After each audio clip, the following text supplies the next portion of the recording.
Hi friends, welcome to Relax Recipes. Tea போடுற நேரத்திலேயே சட்டுன்னு செஞ்சிடலாம். இந்த குட்டி போண்டா நல்ல வெளியில் மொறுமொறுன்னு உள்ள சாஃப்டாக பிள்ளைங்களுக்கு ரொம்ப பிடிச்ச மாதிரி இருக்கும். இதை செய்கிறதுக்காக நான் இன்றைக்கி 1.5 கப் அளவுக்கு மைதா எடுத்திருக்கேன். மைதாக்கு பதிலாக நம்ம கோதுமை மாவு யூஸ் பண்ணிக்கலாம். இதில் ஒரு 1/2 கப் அளவுக்கு அரிசி மாவு, ஒரு 3/4 டீஸ்பூன் உப்பு சேர்த்துக்கலாம். உப்பு தேவைக்கு தகுந்தாப்பில் சேர்த்துக்கோங்க. ஒரு சிட்டிக்கை போல் சோடாப்பு சேர்த்துக்கலாம். இதில் ரொம்ப முக்கியமானது அப்படின்னு பார்த்தீங்கன்னா இந்த தோசை மாவு கொஞ்சம் லைட்டாக வீட்டில் புளிச்ச தோசை மாவு இருந்ததுன்னா அதில் ஒரு 3/4 கப் அளவுக்கு சேர்த்துக்கோங்க. தோசை மாவு உங்ககிட்ட இல்லை அப்படின்னா நீங்கள் வந்து ஒரு 1/2 கப் போல் தயிர் சேர்த்துக்கலாம். தயிர் சேர்த்துட்டு இதில் என்னெல்லாம் சேர்க்கணும் அப்படின்னு பார்த்தீங்கன்னா வெங்காயம், பச்சை மிளகாய், கருவேப்பிலை, பொடியாக நறுக்கின இஞ்சி, பல்லாக நறுக்கின தேங்காய் இதெல்லாம் சேர்த்துக்க போகிறோம்.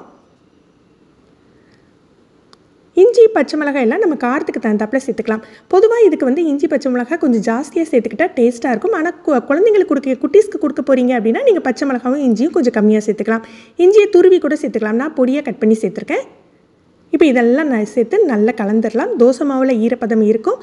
தோசை மாவுக்கு பதிலாக நீங்கள் தயிர் சேர்த்துருந்தாலும் எக்ஸ்ட்ரா தேவைக்கு தகுந்தாப்பில் தண்ணி சேர்த்துட்டு நல்லா மிக்ஸ் பண்ணிக்கலாம்.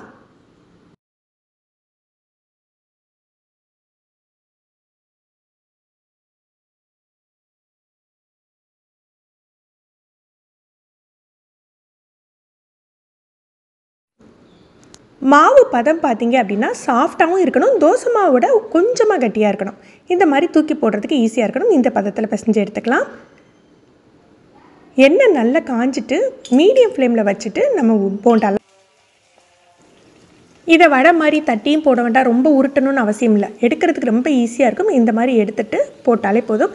நல்லா புசு புசுன்னு பொரிஞ்சு வரும். அதனால் சின்ன சைஸாகவே போட்டுக்கலாம். ஏன்னா நம்ம குட்டி போண்டா தானே பண்ணுறோம், குட்டி குட்டியாக போட்டுக்கலாம்.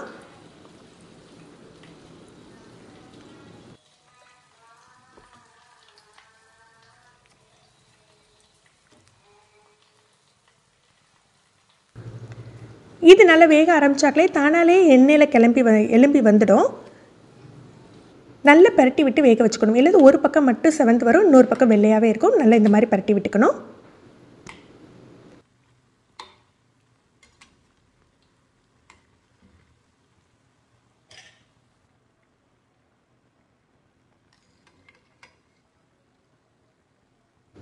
நல்ல கோல்டன் கலரில் பொரிஞ்சிடுச்சு, உள்ளே நல்லா வெந்துட்டுருக்கோம். இப்போ நம்ம எடுத்துடலாம்.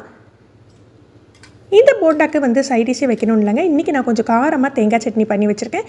நம்ம இந்த தேங்காய் சட்னி வச்சு சாப்பிட்டே இல்லை. இது வந்து ஸ்நாக்ஸ் மாதிரியே இருக்காது, ஒரு டிஃபன் மாதிரி நிறைய சாப்பிடுவாங்க. அந்தளவுக்கு உங்களுக்கு ருசியாக இருக்கும். சட்டுன்னு டீ போடுற நேரத்தில் செஞ்சு முடிச்சிடலாம். ஃப்ரெண்ட்ஸ், நீங்களும் இந்த ரெசிபியை ட்ரை பண்ணி பாருங்கள். எப்படி இருந்ததுன்னு கமெண்ட் பண்ணுங்கள். இந்த வீடியோ உங்களுக்கு பிடிச்சிருந்ததுன்னா லைக் பண்ணி ஷேர் பண்ணுங்கள். நீங்கள் ஃபஸ்ட் டைம் நம்ம சேனல் பார்க்குறீங்கன்னா ரிலாக்ஸ் ரெசிபிஸ் சப்ஸ்கிரைப் பண்ணிக்கோங்க. கீழே இருக்க பெல் பட்டனில் நீங்கள் ஆளுங்கிற ஆப்ஷன் செலக்ட் பண்ணி வச்சுக்கிட்டிங்கன்னா நம்ம சேனலில் வீடியோக்கள் போட்ட உடனே உங்களுக்கு நோட்டிஃபிகேஷன் கிடைக்கும். தேங்க்யூ.